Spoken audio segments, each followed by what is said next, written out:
Buenas tardes y bueno, quería obviamente agradecer que el tiempo han dispensado para venir a esta charla en la cual hablamos de la reforma judicial feminista y cómo nos atraviesa el DNU.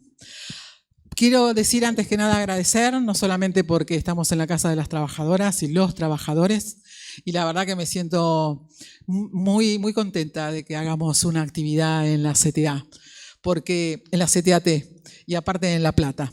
No solamente porque me trae recuerdos inmemorables en los cuales también algunas peleas quizás, pero ahora de que esté hablando, y obviamente agradecer la presencia de la ministra, el tema es que voy a decir alguna infidencia. Nosotros nos conocemos hace más de 20 años y en su momento cuando ella era la secretaria de género de CTA Nación, nosotros formamos acá en CTA un grupo muy lindo con Suteba, con las compañeras de los movimientos sociales. Y la verdad que me complace estar nuevamente, después de haber pasado la pandemia, después de haber pasado tantas cosas como trabajadoras. Y también ver caras conocidas. Hace un ratito estaba Romina Pereira, matancera, en la cual habla de la diversidad y cómo nosotros en aquel terruño en Matanza, que quizás por ahí para ustedes es una provincia, porque somos 2,5 millones, trabajamos el género. Y aparte siempre estuvimos presentes. Aparte también las compañeras de José Cepaz, Norma Arcaraz, que está acá. Aparte le doy, es un agrado más que nada esto del compartir. En muchos momentos a veces a mí me dijeron que la alegría era importante. Y yo cuando era un poco más joven no entendía por qué hablaban de la alegría y la militancia. Y ahora lo entiendo. La alegría de compartir, la alegría de estar y la alegría de poder compartir en realidad. Y un fin, que es el trabajo.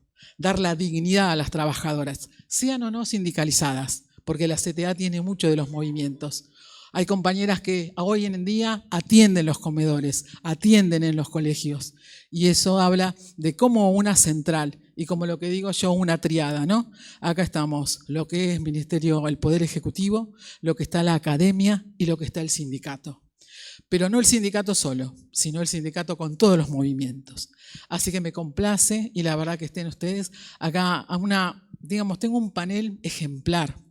Aparte, no solamente por la ejemplaridad, sino porque son mujeres. Son mujeres que saben, son mujeres que tienen sapiencia, tienen militancia, docentes. Y bueno, la verdad que yo como secretaria de género de AJB agradezco no solamente a la Casa de CTA, que también es mía, sino a ustedes por poder estar. Y esto es un puente, ¿sí? Y esto es un comienzo, porque tenemos que estar en los momentos tan difíciles que está la patria. Y bueno, obviamente ahora también le voy a pasar la palabra a la principal, que es la secretaria de género de CTA, la compañera Cristina Echegoyen. Como dijo Ruth, primero que nada agradecer a todas las compañeras y compañeros que vinieron hasta aquí, hasta La Plata, y también a las compañeras y los compañeros que están escuchando la exposición a través del canal de YouTube de la JB, a Marisa, Estela, Silvia, por este tiempo que se toman para venir a encontrarse con trabajadoras, mayoritariamente trabajadoras organizadas en la CTA. Como dijo Ruth, más allá del trabajo que realicemos o el ámbito en el que nos desenvolvemos, todas nos reconocemos mujeres trabajadoras organizadas en la CTA. Y digo, agradecerle a Ruth esta iniciativa porque nos permite, en un contexto muy desfavorable, después de una semana muy intensa también, poder encontrarnos a reflexionar sobre la reforma judicial feminista, un tema que no ha sido ni azaroso ni puesto a conveniencia para un debate, sino que es un histórico reclamo y un histórico debate que tenemos como trabajadoras organizadas, la necesidad de que exista una reforma judicial y que esa reforma judicial tenga perspectiva de género, sea feminista, tenga perspectiva de diversidad. Y en esto, digo, no hacernos únicamente pensar en aquellos conflictos o en aquellas causas que están vinculadas a las diferentes violencias por razones de género, sino la necesidad que seguimos teniendo de que la perspectiva de género y diversidad atraviese la cotidianeidad de nuestras vidas, y en este contexto que estamos viviendo, esto se hace como más difícil o más cuesta arriba, lo que ya sabemos que no significa en absoluto que vayamos a corrernos de este lugar, sino que quizás lo que necesitamos es esto, ¿no? En la vorágine que vivimos, en esta cuestión de estar pensando, como lo decían las compañeras de SUTEPA al inicio, cuando llegaron, en los despidos en el PAMI, los despidos en las diferentes áreas nacionales que además han tenido reducciones de presupuesto y que han puesto, con la baja de trabajadores y trabajadoras, han puesto las políticas de género o las políticas públicas, no solo las de género, las políticas públicas en general, como si fuera una parte de la historia que sucedió hace mucho tiempo y que no nos corresponden más, o que no nos merecemos más, que haya un Estado presente, que haya un Estado que ejecute políticas públicas para la niñez, para la tercera edad, para las mujeres, para las diversidades. Poder darnos este tiempo de reflexión creo que es algo muy necesario en estos tiempos para que no nos coma la coyuntura, la cotidianeidad diaria, para que no nos lleve tampoco los medios de comunicación o ciertos medios de comunicación a determinados debates y que la agenda la podamos poner nosotras. Por eso, bueno, yo celebro este encuentro, la verdad que estoy segura que vamos a aprender, que nos vamos a formar y que nos vamos a llevar también elementos para poder seguir debatiendo con nuestras compañeras y compañeros acerca de que no solamente tenemos que resolver este presente complejo donde el dinero no alcanza ni para vestirse, ni para viajar al trabajo, y mucho menos para alimentarse, y que esa es la urgencia, pero lo importante es, aunque parezca trillado, aunque parezca un discurso añejo, lo importante es que podamos construir realmente un proyecto diferente, un proyecto que nos contenga a todas, todos, todes, un proyecto donde la reforma judicial feminista es una parte y la otra sigue siendo mayoritariamente la lucha por la igualdad. La igualdad frente a los derechos las tenemos desde el marco normativo. Hoy lo que nos falta fuertemente es la definición política de un gobierno que ha venido por todo. Y sabemos, porque lo hemos hecho durante muchísimos años, esta agenda no la construimos de un día para el otro. Aquí se juntan la lucha de muchísimas mujeres que hoy no están, se juntan los 30 y no sé cuántos, no me acuerdo ahora, encuentros de mujeres y ahora encuentros plurinacionales de mujeres y diversidades, donde fuimos construyendo agenda, donde fuimos fortaleciéndonos, donde fuimos debatiendo y, como dijo Ruth, muchas veces discutiendo fuerte y peleándonos, pero pudimos armar una agenda y no nos pueden robar ni la alegría, ni los colores, ni la agenda. Es como un ir y venir, creo, que tenemos que tener, donde resolvamos las cuestiones de coyuntura, enfrentemos las cuestiones de coyuntura, no nos dejemos invadir por un sentimiento de frustración o de derrota. Y también sigamos pensando en todas esas cosas que hace unos años atrás decíamos, bueno, ahora vamos por esto, nos falta tal cosa, tenemos que profundizar en tal otra. Eso no lo tenemos que dejar de lado. No nos pasa solamente en la Argentina, nos pasa en el mundo. Quizás si analizamos las consecuencias del DNU de manera sectorizada, qué pasa con los trabajadores, qué pasa con las mujeres trabajadoras, qué pasa con las infancias, qué pasa con la salud mental, qué pasa con el empleo, después de la ley base, después del DNU, tenemos para un día entero y nos quedamos cortas. No hay que perderlo de vista, hay que seguir dando ese debate, pero también nos tenemos que preguntar ¿qué pasaría si nosotras dejáramos de discutir esa agenda que tenemos construida desde hace tantos años, esa agenda que supimos que se podía llevar adelante, que la vivimos y que no nos resignamos a que siga siendo parte de nuestra realidad? Les agradezco mucho, compañeras, y bueno, me pongo a escuchar. Gracias.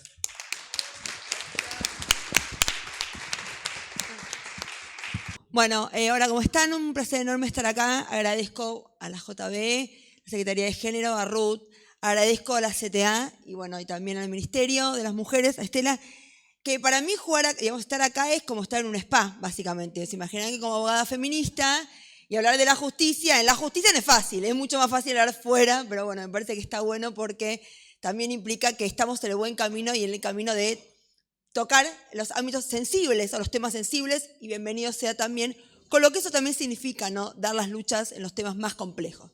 Pero bueno, sería más fácil hablar de prescripción seguramente, ¿no? O del camino de Sirga, pero bueno, hablar de estos temas me parece que tienen que ver con la columna vertebral. Y la columna vertebral no puede ser nada más y nada menos que las cuestiones, o sea, hablar de una reforma judicial feminista es hablar de derechos humanos, ¿eh? No es nada más ni nada menos que seguir hablando de derechos humanos y seguir profundizando en clave de derechos humanos. Digo, por esa foto me parece que eso tiene que ver como la síntesis justamente de dónde hablamos cuando hablamos, y la pregunta es si en el Poder Judicial se anima a hablar desde los derechos humanos con una mirada comprometida. Y creo que ahí también hay algo clave para repensarnos. Y bueno, uno sabe, digamos, cuando uno piensa siempre en reformar, implica, bueno, ¿de dónde venimos a dónde vamos? Digamos, ¿qué diseño de política judicial queremos? Entonces es importante preguntarse qué justicia queremos, es también qué diseño de política judicial queremos. Y no nada más en lo que tiene que ver con el diseño de los programas, sino también con quiénes y cómo y para qué. Entonces, en algún punto de dónde venimos, hacia dónde vamos, también es importante plantear de qué es lo que no queremos. Y claramente cuando decimos lo que no queremos, ustedes saben, bueno, Esther estuvo ahora en La Rioja, donde se presentó una nueva constitución. Me parece que es importantísimo también cuando uno habla de debates constitucionales de tener una mejor constitución. Claramente nuestra constitución es vieja, digamos, porque pasó un tsunami en 1994 con su reforma hasta el día de hoy. Es cierto que lo más importante ha sido los instrumentos de derechos humanos, digo, no por casualidad ha sido lo más importante. Sin embargo, nos falta un montón. Y en este aspecto, la reforma constitucional de La Rioja no solamente trae cuestiones de paridad de género, sino que además lo que trae es la función judicial, y lo llama función judicial. Esta idea de ser una función, de tener un rol. Digo, no me parece nada menor esto que el término o el lenguaje no es neutro, ¿no? Y bueno, sabemos eso las feministas, por lo cual me parece que es importante tomar algunas cuestiones de la experiencia que está teniendo ahora La Rioja de por qué es importante una reforma también constitucional. Pero sin reforma constitucional hay mucho todavía para hacer, ¿no?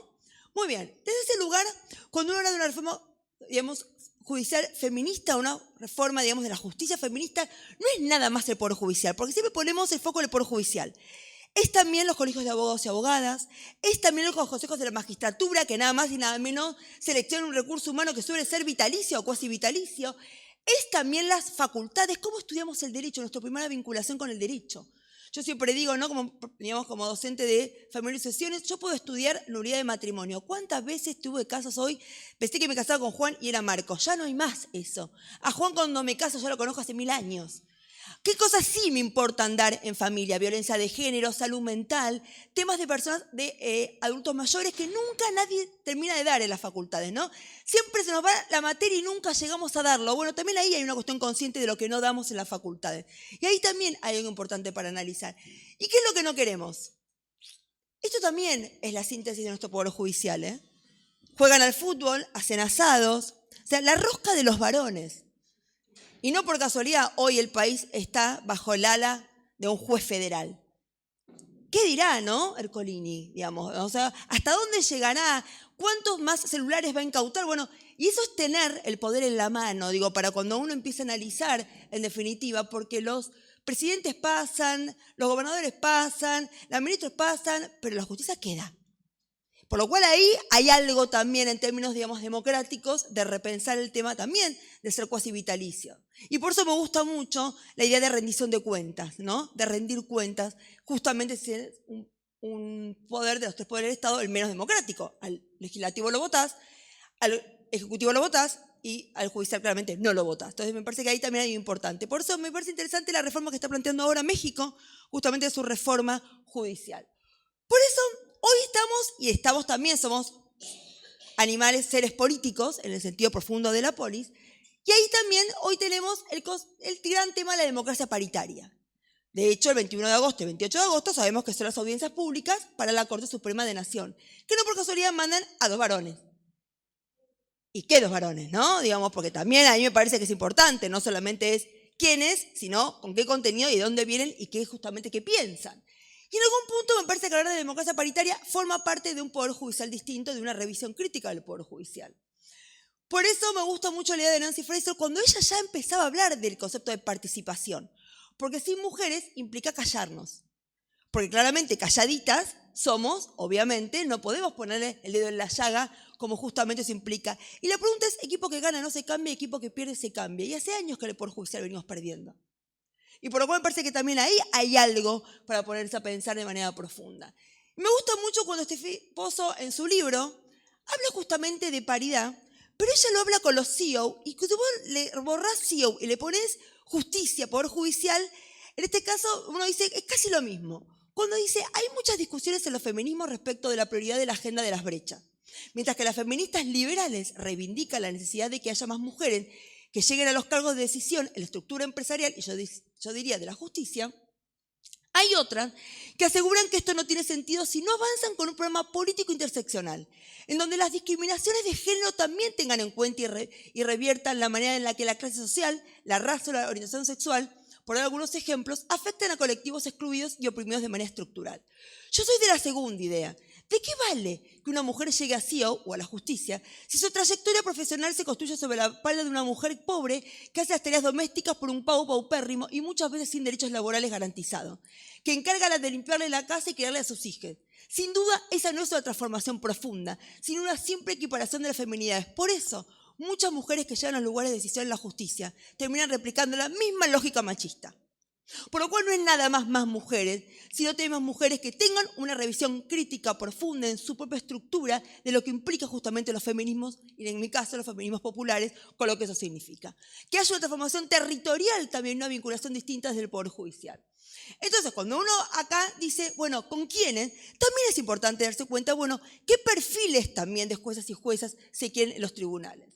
Y acá me gusta mucho cuando habla del pelotero de género, ¿no? Cuando las chicas hablan de este libro que se presentó también muchas veces acá en La Plata, la pelea es por la paridad numérica y sustancial. Si vamos a llegar para que el poder pase por otro lado, no hay tal paridad. Necesitamos más inserción y que cuando esto ocurra, habilite un real ejercicio político capaz de tomar decisiones y transformar la vida administrativa.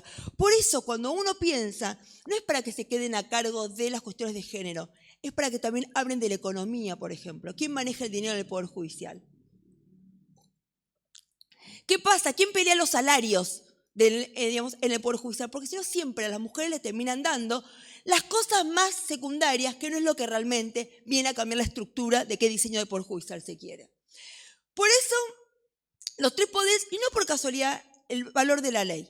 Tener ley de paridad es importante. En el único lugar que hay paridad es el Poder Legislativo. En los dos lugares donde no hay paridad, que es el Ejecutivo y el Judicial, justamente la fuerza de la naturaleza, que es de la construcción social, terminan poniendo siempre más varones. Por eso, esta es la corte que tenemos. No voy a entrar el perfil de cada uno, porque ya eso sería para otra charla, que me parece interesantísimo, porque no estamos en la debacle que estamos porque sí. Por estos perfiles también, ¿eh? Muy bien. Y además de eso, si uno empieza a analizar en términos numéricos, la corte en su historia tuvo solamente 3 mujeres. Solamente 3 mujeres. Y además de eso, miren el mapita, ¿no? Me parece que es elocuente, no hay mucha.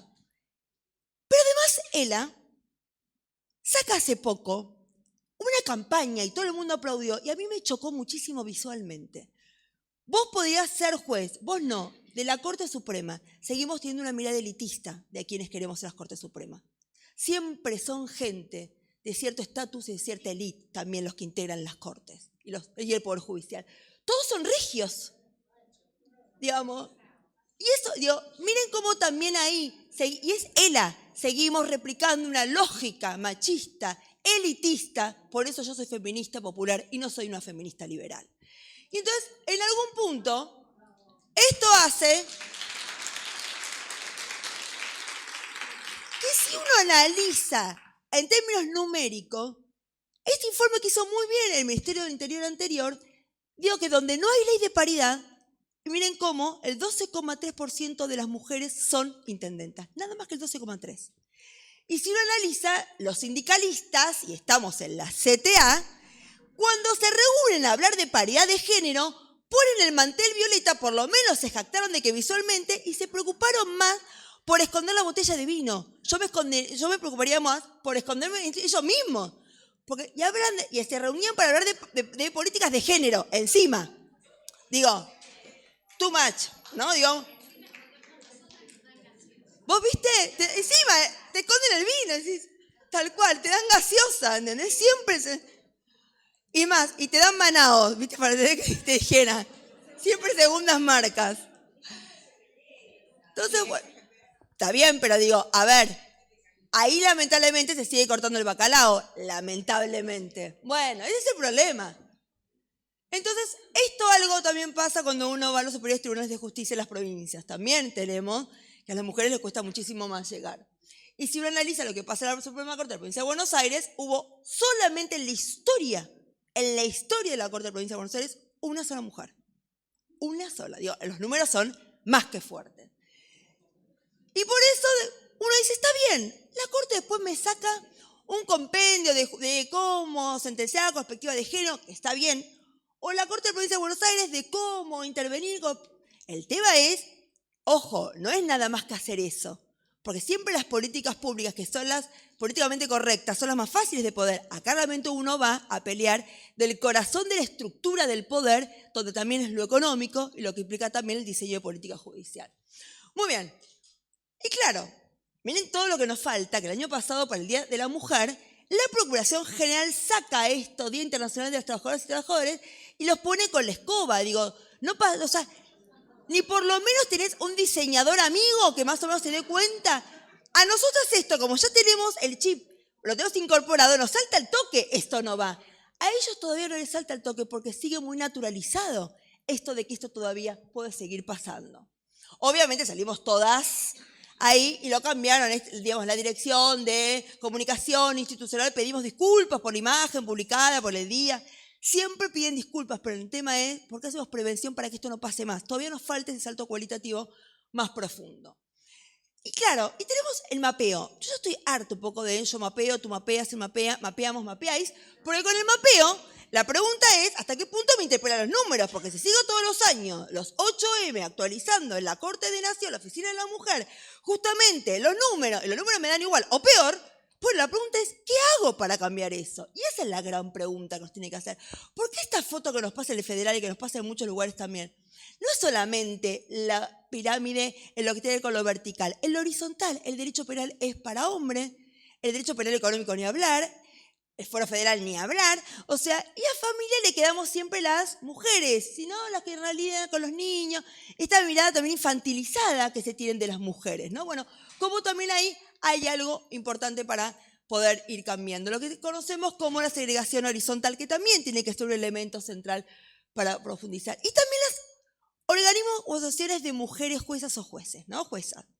Que acá AMJA, que yo soy muy crítica de AMJA, pero muy crítica de AMJA, donde saca acá conversatorio de hombres hablando de mujeres.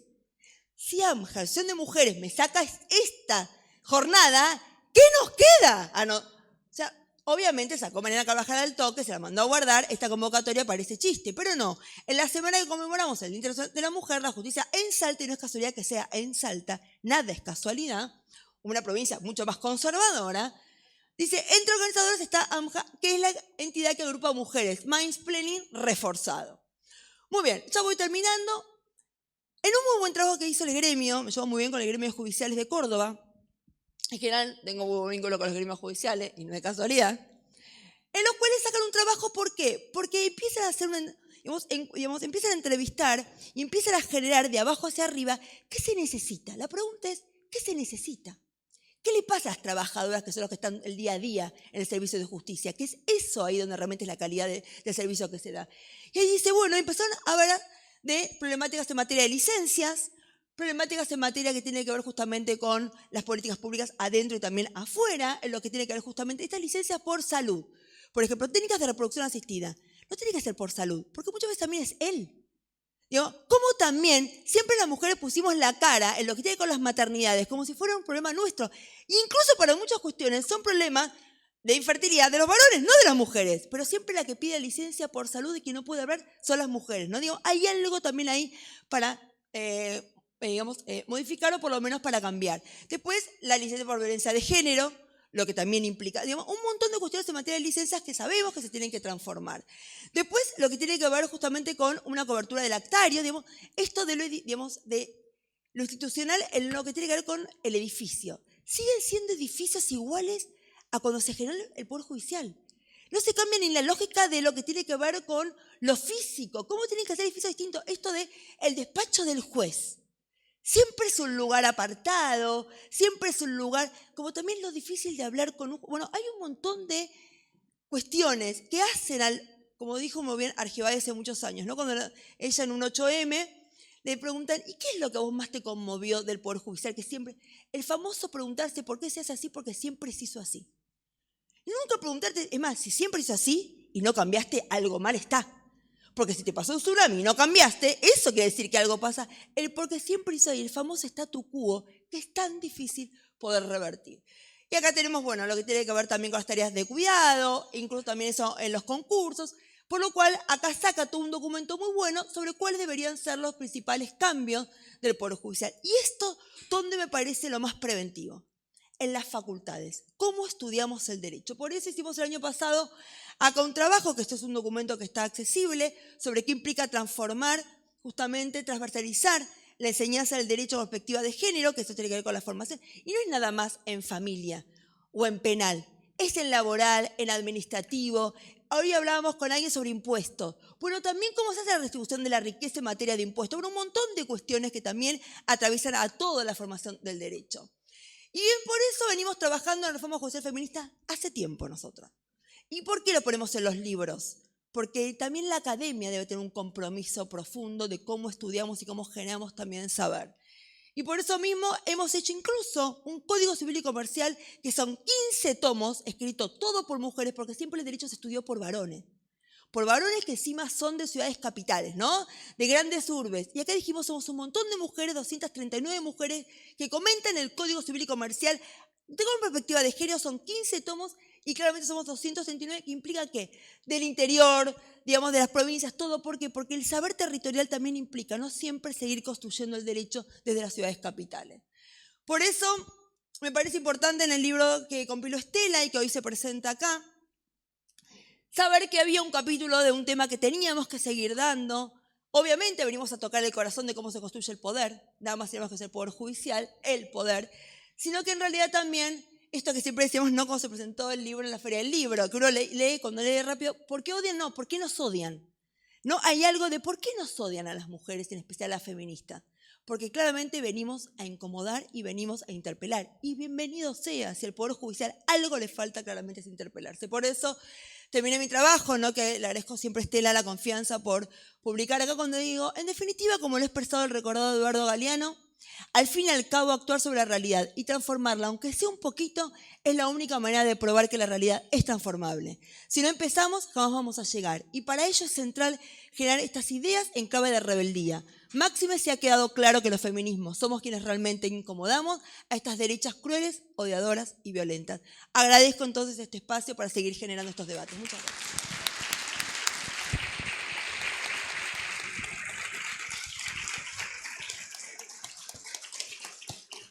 Gracias, Ruth, por la convocatoria. Yo creo que, ¿cómo les va, compañeros, compañeras, compañeres? La verdad que es como un desafío esta mesa, pero además como un orgullo ver compañeras con, creo que una militancia que ha sido puesta a prueba en momentos muy difíciles para la Argentina, como en este tiempo histórico que estamos transitando, ¿no? Y la otra cuestión que me parece a mí que tenemos que destacar, que en esta Casa de Trabajadores y Trabajadoras hay una ministra de la provincia de Buenos Aires que se sigue asumiendo como trabajadora. Me parece que eso también es interpelar las lógicas de construcción democrática, porque las representaciones no terminan en, alguien lo dijo de alguna otra manera, ¿no? Las convicciones, pero creo que en este caso quiero reafirmar que las representaciones no terminan cuando uno cruza la puerta desde donde va a desarrollar la gestión pública. Y a veces nos ha pasado, por eso digo, eso es coherencia también y eso es parte de una historia además que hemos compartido con Estela, de mucha lucha y de muchos avances del movimiento feminista en la Argentina y de su impacto en Latinoamérica, ¿no? Y qué decir, por supuesto, de las otras compañeras, de Cristina y de Ruth, que ya se ocupó de decir las juventudes acumuladas que tenemos, y conocer aquí a Marisa.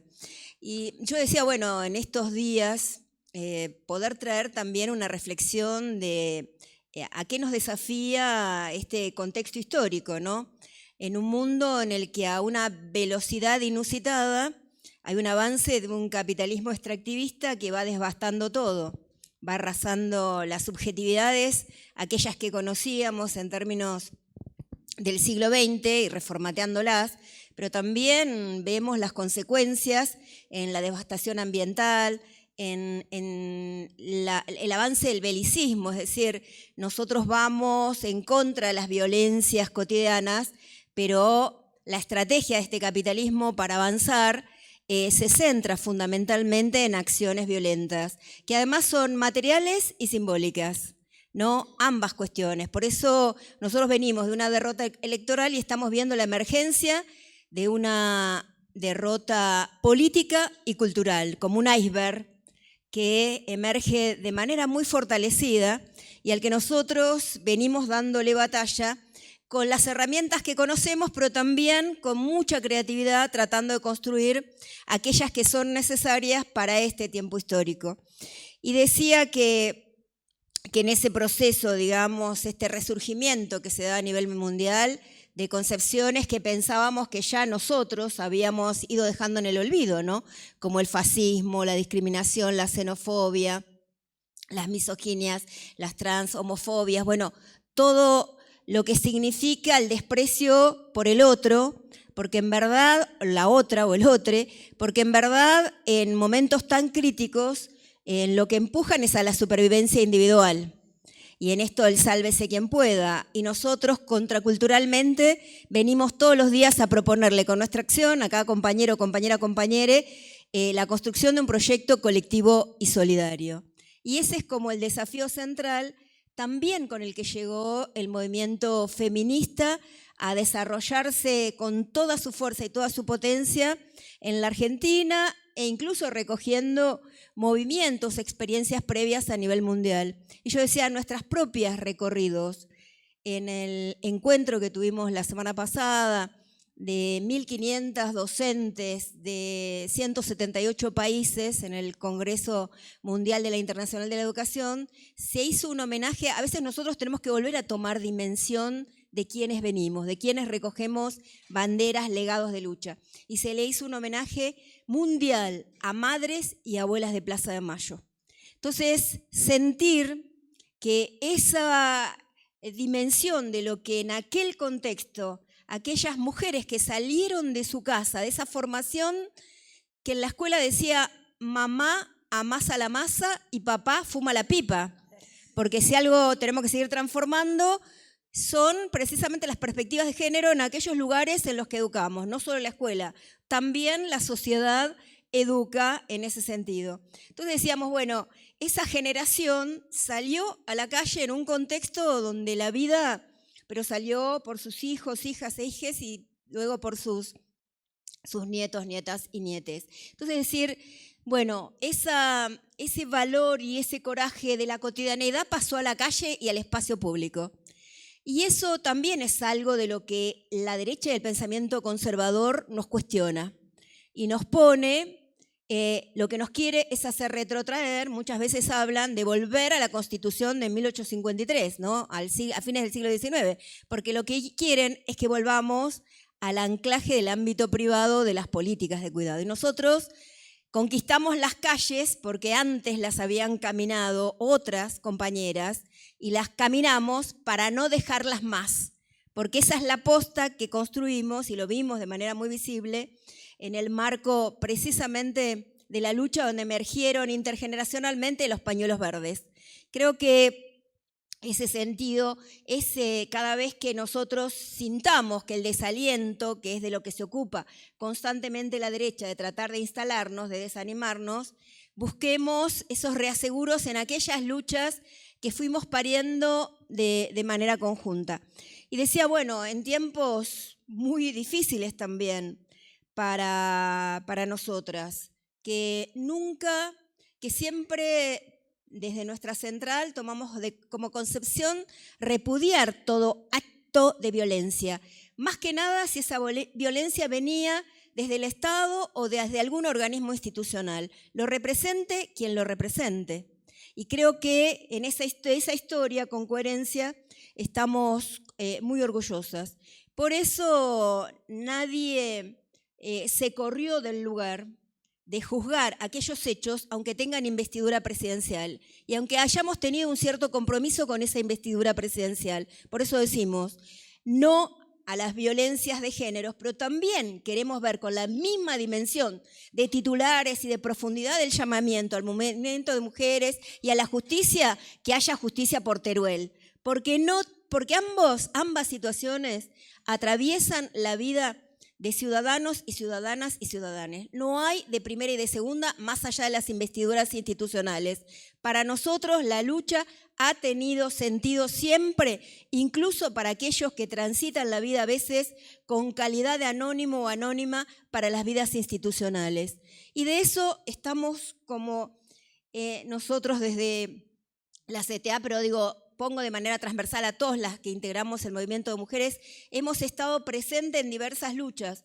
A veces éramos muy poquitas, a veces crecía y se expandía, pero siempre apelando, digamos, a la formación en términos de conciencia. Y creo que adelantamos un siglo fuertemente de aquellas concepciones, vuelvo a decir, que a veces nos instala mamá amasa la masa y papá fuma la pipa, ¿no? Es una tensión constante sobre estos lugares. Y hemos dado la pelea como trabajadoras y en el marco de nuestra propia institucionalidad. Decir que en la CTA, en el último Congreso Nacional, dimos una batalla en términos argumentativos para que modificar estatutariamente al estatuto de la CTA e incorporar la paridad de géneros.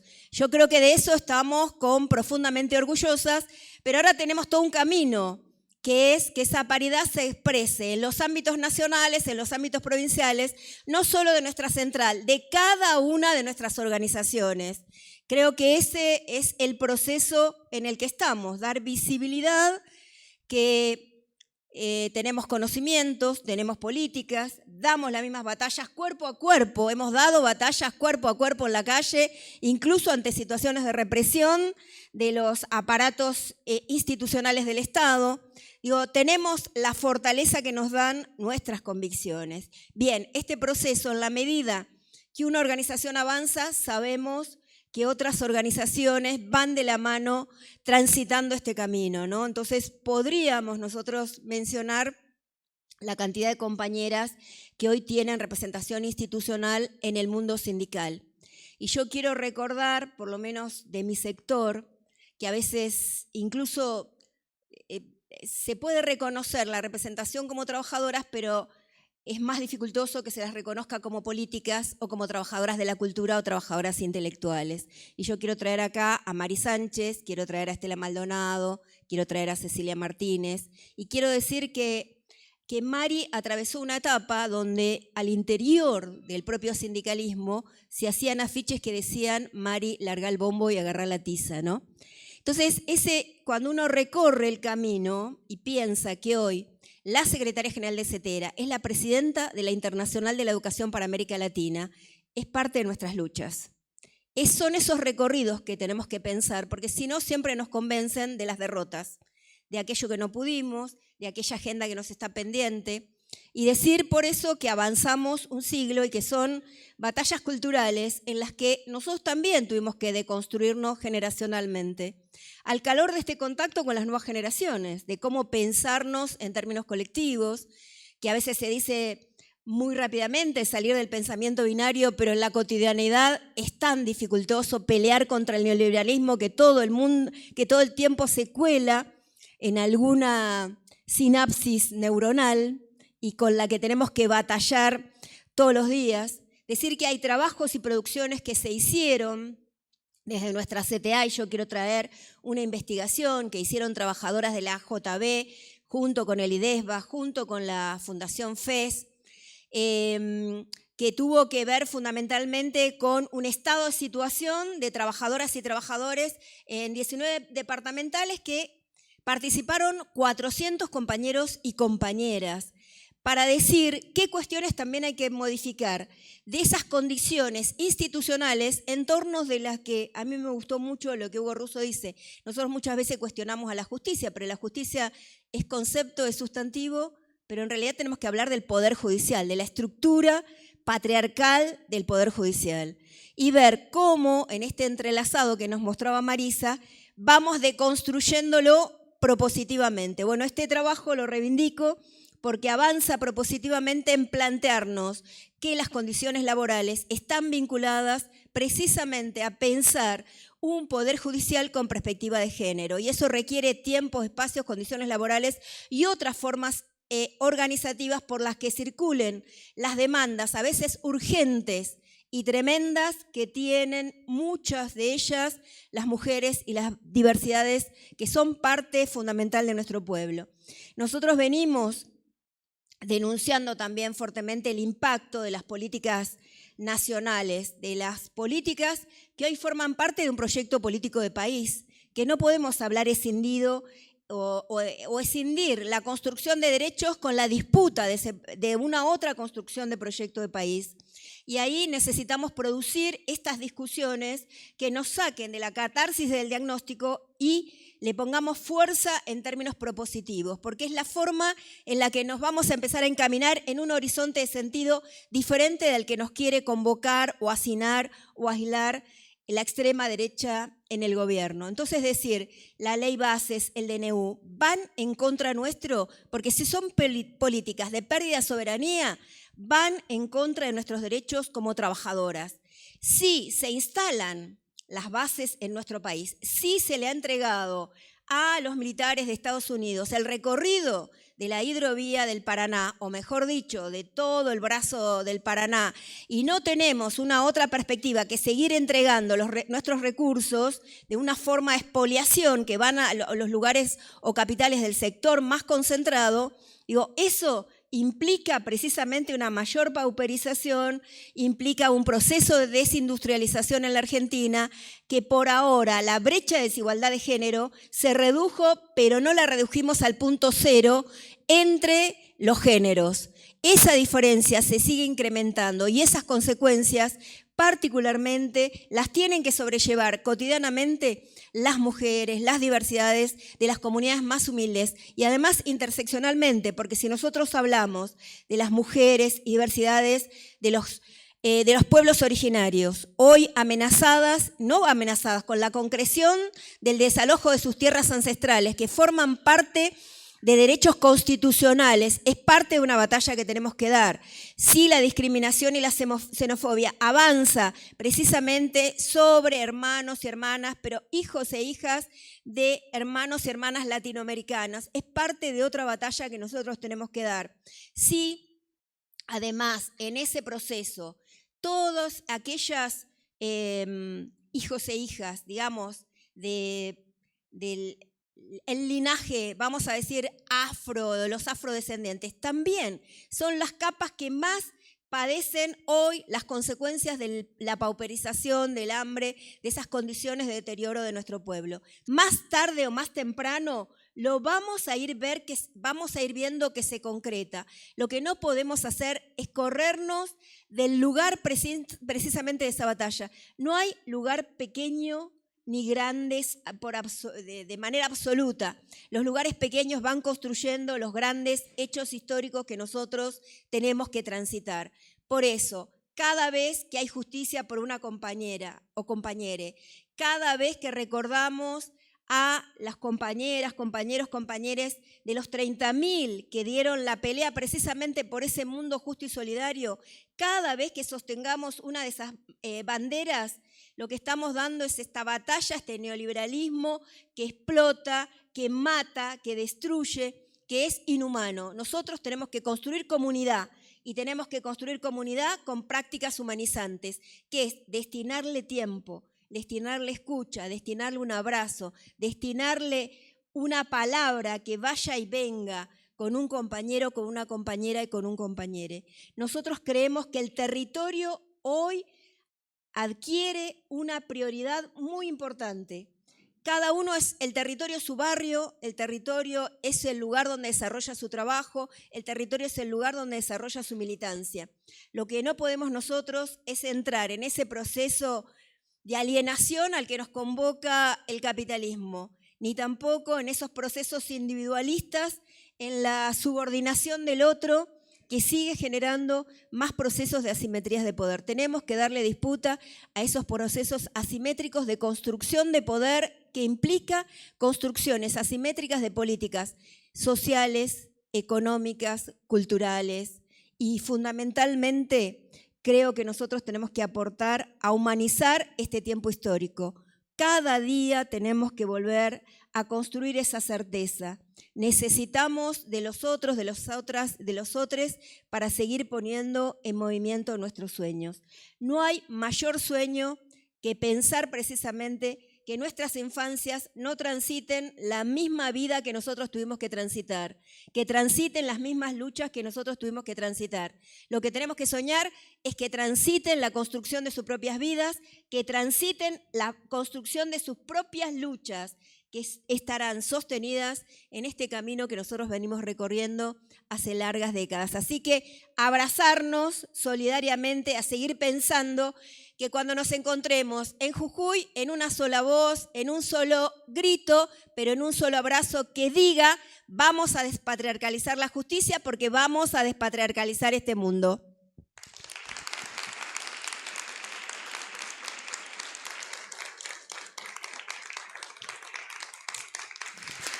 Gracias, gracias Ruth querida. Bueno, un gusto enorme estar acá. Esta es mi casa, ustedes saben que estoy acá en la CTA de la provincia y estoy en mi casa además con esta mesaza, ¿vieron? Así, con Cristina, con Marisa, con Silvia. ¿Cuántas cosas tendríamos para conversar un día como el de hoy? Y además se les ocurrió una idea así como muy original, que es plantear el debate de la reforma judicial feminista y la presentación del libro ¿Por qué odian?, que Marisa refirió, que tiene dedicado un capítulo justamente al tema del Poder Judicial, porque además siempre lo fue, ¿no? Siempre el Poder Judicial es un tema en torno a las relaciones de poder, pero mucho más a partir que se dejaron de utilizar los aparatos militares para debilitar nuestras democracias y se usa la parte que se compone en partido judicial para ello, ¿no? Con lo cual, cuando se discute el tenor y la circunstancia en la que están bastante debilitadas las democracias en este pleno siglo XXI, ahí hay una clave de los debates, porque es justamente uno de los actores de poder que no se ha democratizado. No casualmente los feminismos venimos golpeando ahí, insistiendo, persistiendo y lo seguiremos haciendo por más que parezca tan difícil. Quisiera decir algo en relación a la composición, digo, porque me parece, miren, estoy bastante enojada. Estoy bastante enojada con todo lo que está pasando en la Argentina, porque están llevando a cabo un saqueo planificado, la destrucción del Estado, que queremos mejorarlo y en realidad están destruyéndolo con una velocidad gigantesca. Y eso y lo que se está haciendo como proyecto le trae enorme dolor a nuestro pueblo, enorme dolor y sufrimiento. Y todavía no vimos la cantidad gigantesca de dolor para quienes estamos transitando este momento, pero marcándolo para generaciones futuras. Entonces estoy muy enojada porque me parece que hay algunos lujos de la política que no se pueden seguir sosteniendo. Entonces, cuando debatimos la necesidad de la reconfiguración del proyecto nacional y popular, hay algunas cuestiones que tienen que dejar de eludirse en ese debate. Y entonces digo, ¿por qué? ¿De qué hablo y de qué no hablo hoy en esta charla? Y quiero decir algo, porque las miro a ustedes, que las conozco a todas y cada una. Miren, yo soy malísima para los nombres y los apellidos. Creo que de cada una puedo decir el nombre, saber dónde militan, dónde nos encontramos en actividades. Y seguramente muchas de las que están en YouTube, las compañeras estaban en los grupos más tempranitos. ¿Cómo? Ya estamos esperando, no empezó la charla. Pero esta convocatoria era una convocatoria para hablar de la reforma del Poder Judicial. Y salvo 2, 3 compañeros dirigentes varones, yo quisiera decir quién planteó que esta era una charla para mujeres. Y para que no vengan los dirigentes varones. Esto es parte del problema, compañeras. Esto es parte del problema. De que no se asuma que la discusión, acá están, bien, acá los compañeros presentes reconocidos.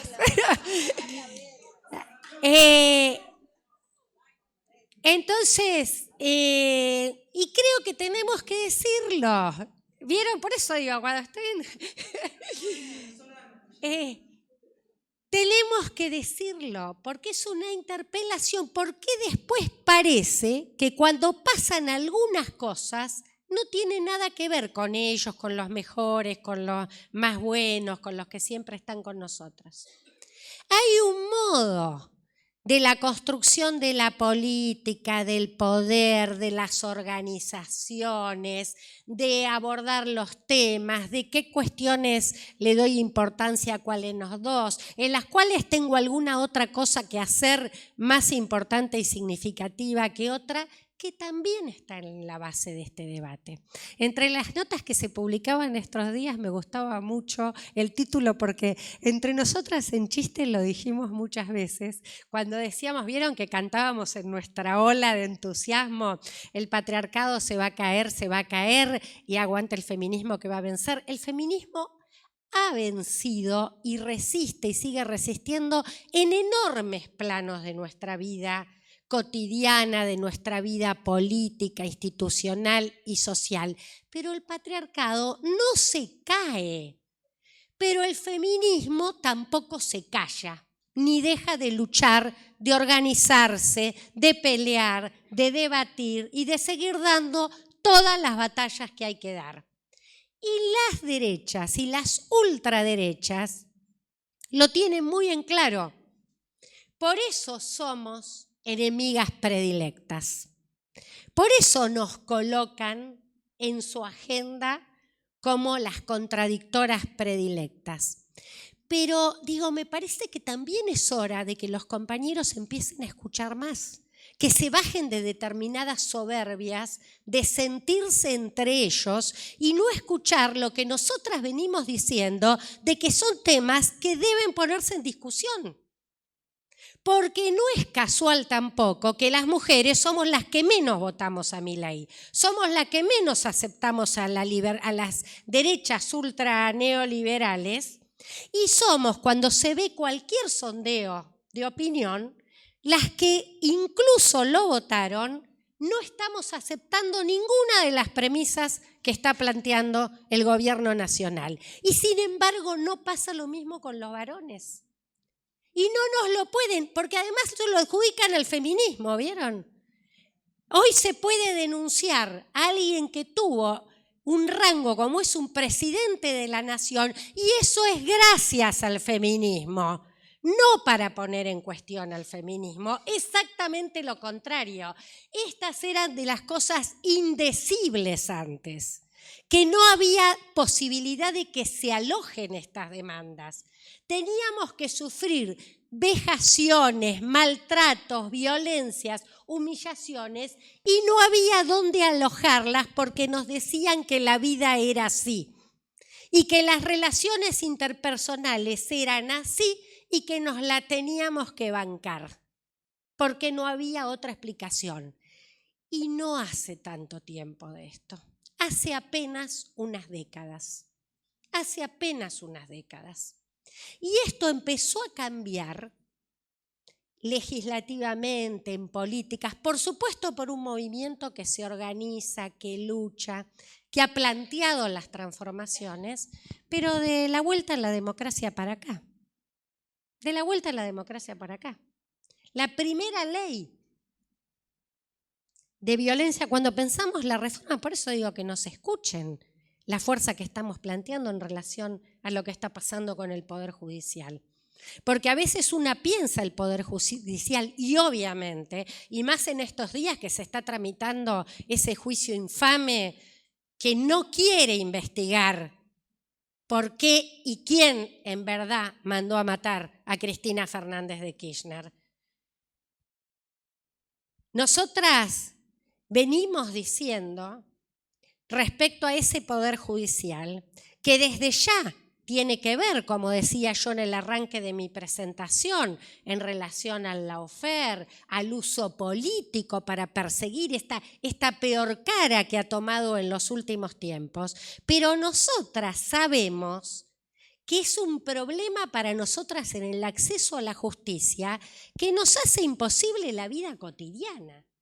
Que hay índoles, las que vos traías, Marisa, del orden de lo civil, familiar, cómo tenemos un tipo de poder judicial claramente con esta distinción que es clasista, que es racista y que es misógino, que hace una segregación en la selección de lo que ingresa y no ingresa, cómo se tramita y de qué modo se lo hace.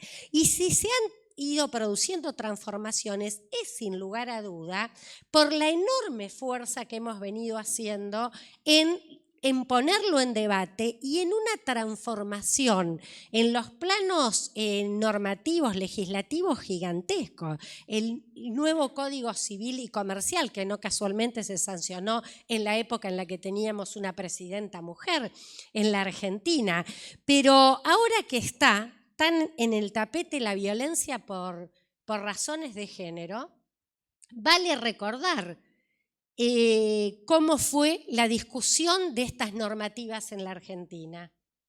La primera legislación que tuvimos fue del año 1994 y solo pudo llamarse Ley de Violencia Familiar. ¿Por qué? Porque era inaceptable e irreconocible que las que sufríamos fundamentalmente esa violencia éramos las mujeres. Y fue una batalla campal que reconocieran que esa violencia la ejercían no solo los convivientes, que la ejercían las exparejas, que se ejercían los noviazgos, no querían contemplarlo. Fue recién el 2009 donde sale la Ley Integral de Violencia, la 26485, que además pega un salto de concepción porque reconoce que es una violación de derechos humanos, reconoce las violencias tanto de interpersonales, pero como las del Estado y como las sociales, y dice que el Estado tiene la obligación de prevenir, de asistir, de sancionar y de reparar. Es un cambio absoluto de enfoque. Ahora, entre los cambios desde el momento de las leyes al cambio de las prácticas, eso sabemos que es un proceso más largo y sabemos que los procesos sociales son procesos de avance y también de repliegues. Y estamos, ¿no? Estamos en un tiempo de repliegues, no en la provincia de Buenos Aires. Debo decirles que en la provincia de Buenos Aires estamos así como una especie de realidad paralela que nos está dando como algunos antídotos frente a este experimento en seres vivos que está haciendo el gobierno nacional, que nos tiene y nos somete todo el tiempo a poner en cuestión aspectos de la vida en nuestra sociedad que la verdad que creíamos, me parece que al final una un poco se anestesia, porque para soportar todo el ataque y el bombardeo que tenemos sistemático de malas noticias, terminás como anestesiándote un poco, pero la verdad que nos está poniendo patas para arriba la historia misma del ser argentino, del ser nacional, de la patria grande latinoamericana, de todas aquellas cuestiones con las que hemos convivido con certezas de lo que es vivir en esta comunidad. ¿Viste cuando decís el mate, la virome, Maradona, Messi, el fútbol, la madre de Plaza de Mayo y las abuelas? ¿Qué cosas hacen el peronismo? ¿Qué hace? Que todas esas cosas que eran para el Estado, nosotros tenemos la política, la politicidad, una sociedad tan politizada como la Argentina. Bueno, todo eso están poniendo patas para arriba. Eso hacen las ultraderechas. Y un poco de todo eso, así yo también les hago propaganda al libro, y lo pueden comprar además porque también lo tienen ahí para leerlo, porque esta es una herramienta de militancia. Y entonces cuando hicimos este libro, como el primero, el anterior que yo compilé de feminismo y peronismo, pensamos en la misma. A mí me gustan los libros corales, además que no tengo tiempo de escribir mucho. Los libros corales son una gran ventaja de hacer fuerza común, ¿no? De poner nuestros conocimientos compartidos, colectivos, solidarios, ¿no? En tiempos de individualismos como este, esto es la contracara de eso. Ponemos generosamente nuestros saberes para compartirlos, y yo lo agradezco mucho. Marisa es una de ellas, pero acá tenemos 15 artículos donde está, y acá nos acompaña Lucía García Itzison, que además que me ayudó en toda la compilación también con el prólogo. Tenemos notas de María Pía López, de Natalie Incaminato, de la Inca. Síganla en X, está dando unos debates fantásticos la Inca. Juan Marco Bagione, que nos habla un montón de ideología de género. Vamos al fondo, este es el tiempo, por eso es tan importante. Gracias Ruth, gracias compañeras de la AJB que nos invitaron a esta convocatoria, porque justamente en estos tiempos es donde tenemos que seguir formándonos. Tenemos que forzar, poner en tensión todas las certezas que teníamos. Hay que discutirlas, hay que revisarlas, hay que ponerlas. ¿Para qué?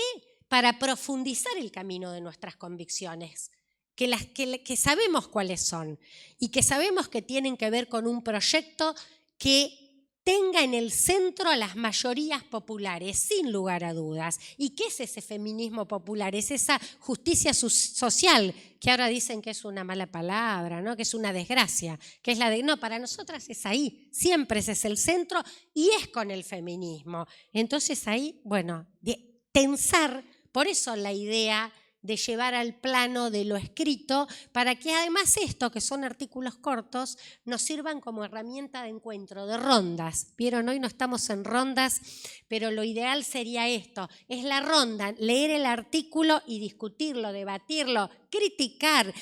Pensamiento crítico también. Necesitamos revisar en torno a las prácticas, especialmente en nuestro campo, a las prácticas políticas que hacen que se ha permitido, que hoy es posible que la mayoría de nuestro pueblo haya votado a alguien como quien nos gobierna. Y entonces les sigo contando. También hay artículos de grandes sindicalistas como Luz Marina Jauregui Berry. Acá nos acompañan compañeras de la CGT también, gracias, de la regional que nos están acompañando.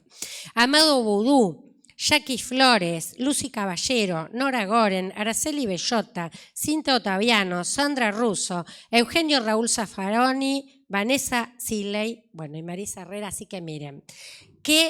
¿Y qué discutimos acá? Temas de los feminismos hoy. ¿Cuáles son estos debates en términos feministas? Nosotras no planteábamos, y lo planteaba en Feminismo y Peronismo, y también hay un artículo mío que introduce el libro, porque nosotras tenemos que seguir escribiendo al feminismo popular. Tenemos que seguir escribiéndolo, porque hay una tradición en la Argentina fuerte de feminismos de otras corrientes. Y hay poco escrito de los feminismos populares. Y me parece especial, yo no sé si el próximo no va a ser sindicalismo y feminismo. Me parece que mi próxima compilación va por feminismo y sindicalismo. Le vamos a pedir a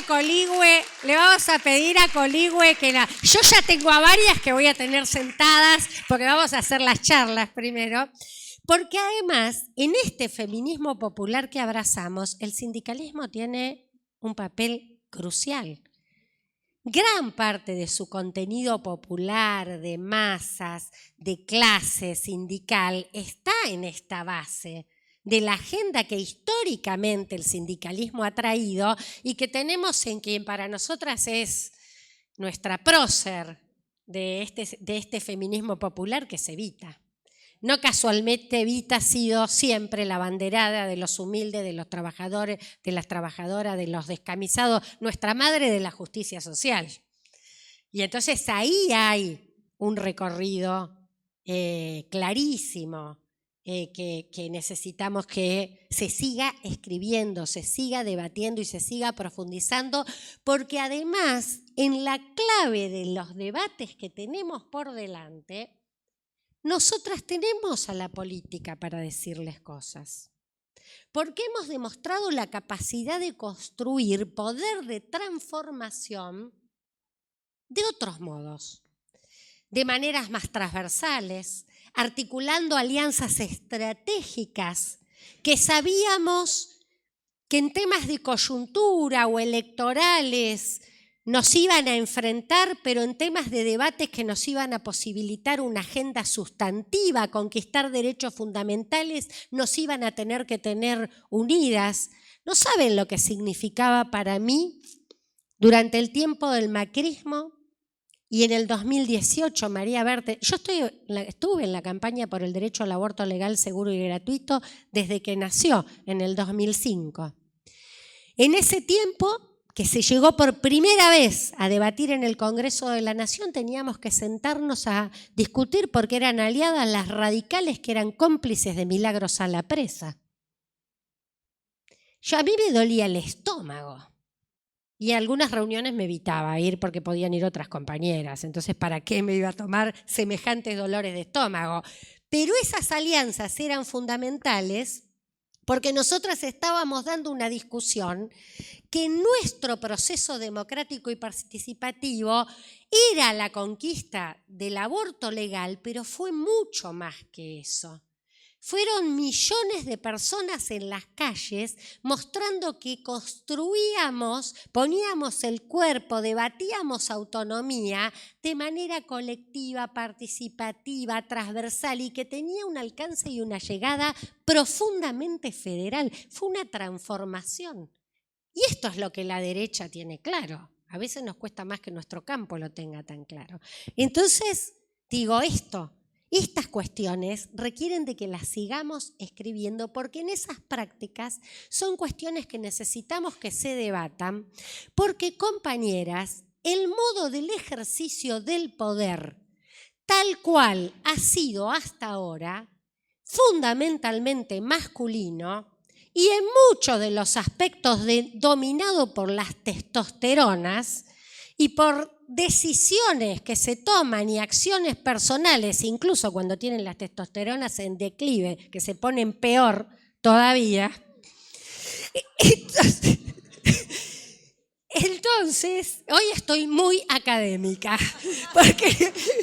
porque el enojo me pone muy académica.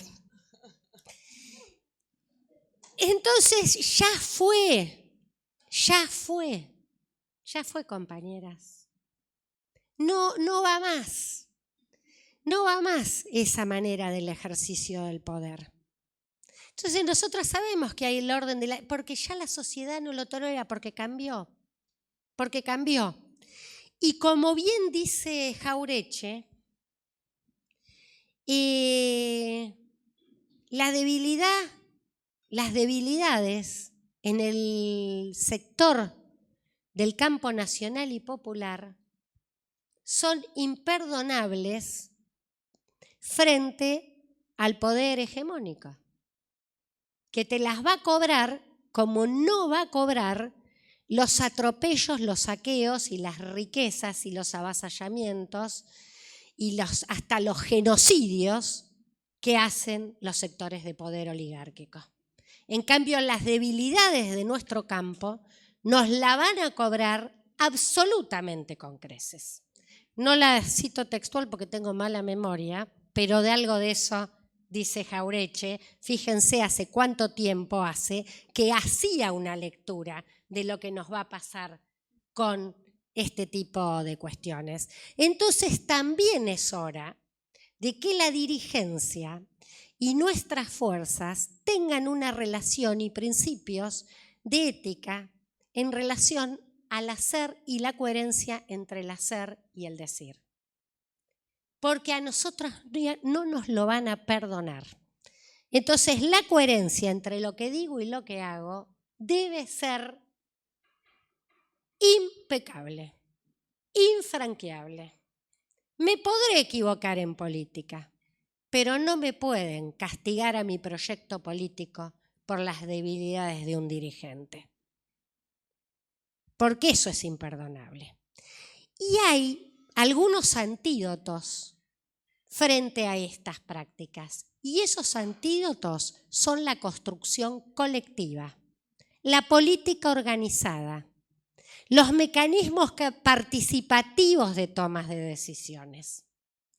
Cuanto menos individual sean las decisiones, y bueno, va a haber más posibilidades de que no nos equivoquemos tanto. Entonces, cuanto recreamos, repongamos la política en torno al debate, a la puesta en común, al reconocimiento de las y de los emergentes de los procesos colectivos, las referencias que vayan surgiendo de esos procesos en todos los ámbitos, lo digo, porque el neoliberalismo arrasa económicamente, socialmente, pero también en los términos de la cultura, e instala el individualismo también en los términos de la política en el campo popular. El individualismo, la meritocracia, la carrera personal, la carrera de determinadas pasa a ser más importante que el horizonte del proyecto político. Por eso hay que volver a lo que decía Perón. Primero la patria, segundo el movimiento y por último los hombres, las mujeres y las diversidades, decimos nosotros. Así que yo, para finalizar, les voy a contar que el libro, ¿Por qué odian?, tiene está organizado como en 4 capítulos, que toma en el primero esta revisión, ¿no? este recorrido por cuáles son los desafíos para el feminismo popular hoy. Entonces ahí está María Pía López, La Inca, Juan Marco Bagione. Después en el segundo hablamos de la economía y trabajo, otra vez fundamental. Tomar los temas económicos, esto que decía, no solo que cuando discutimos, ya sea, estamos hablando de poder judicial, de reforma judicial, vengan, discutamos de conjunto, tenemos que hacer nosotras el esfuerzo, compañeras. Mucho tiempo nosotras dijimos y defendemos y vamos a seguir defendiendo los ámbitos propios para nuestra reflexión, para tomar nuestra fortaleza, que haya ministerios, que haya mecanismos fundamentales para las políticas de género, pero hay que garantizar la transversalidad. Y entonces ahí hay que discutir los temas duros, los temas del modelo de desarrollo, el modelo económico, la producción, el trabajo. ¿Por qué los feminismos pusimos en cuestión el concepto de trabajo? ¿Por qué digo la potencia del feminismo sindical? Porque le discutimos al mercado y al neoliberalismo que nos quiere encerrar de nuevo en la casa, achicar el debate, hacer... ¿Ya vieron el tiempo de trabajo, la jornada de trabajo? Así nace la lucha sindical, por la discusión del horario de la jornada de trabajo. Bueno, pero nosotras le ampliamos esa discusión, porque le planteamos el tiempo del trabajo reproductivo y de cuidado, que el capitalismo no quiere, porque quiere seguir explotándolo en formas semiesclavas de su ejercicio. Entonces, le ponemos en tensión, tensionamos profundamente ese modelo, porque cuando discutimos que el debate central es no la escasez, sino la redistribución, Amado lo dice en su artículo en el libro, es la redistribución también del tiempo y del tiempo libre y del ocio. Claro que queremos discutir las reformas laborales. Entonces, bueno, estos debates están en Por qué odian también. Y en el tercer capítulo vamos por el debate de las violencias políticas y simbólicas, tema de época, ¿no? Hablábamos de Cristina y del juicio. Y bueno, y acá tenemos a Araceli Bellota que nos historiza la violencia política como un eje de nuestra historia de nuestra historia nacional, también con Cintia Ottaviano, con Sandra Russo, bueno, y el último, el del Poder Judicial que ya mencionamos. Realmente vine de La Rioja con mucha congestión y todavía sigo. Me levanté de la cama para venir con ustedes a esta actividad y fue muy importante porque fue muy importante lo que significa la reforma de la Constitución que hizo La Rioja. Porque es esto, ¿no? Vale doble. Yo decía, en la provincia de Buenos Aires estamos como en una realidad paralela. Bueno, vale doble cuando hay un tiempo de retroceso tan fuerte, cuando a veces se cae en algunas cosas medio, bueno, a ver, tendremos que ser un poquito más conservadores, a ver si la ola, como la ola viene tan para la derecha, vayámonos como al centro. No, cero, no tenemos que entregar ni una de nuestras convicciones en el camino frente a la ola de las ultraderechas. Exactamente lo contrario, es ratificar con fuerza nuestras convicciones. Y la Constitución de La Rioja es un enorme ejemplo. Fue paritaria la composición de la convención. La presidió una mujer, Ada Massa. Claramente en su bello rostro muestra sus rastros originarios. Tiene derechos de nueva generación, por decirle de alguna manera, pero reconoce los históricos, el derecho al agua, el derecho a la tierra, el ingreso básico universal, la paridad de género y la temporalidad del Poder Judicial, 10 años, y tendrán que rendir examen y mostrar calificación si quieren otros 10. Así que me parece que es por ahí y allí, en un enorme acto en ese domo, el gobernador Quintela junto al gobernador Axel Kicillof daban un ejemplo de que tenemos un proyecto vivo, latente, que está construyendo presente y también futuro. Muchas gracias.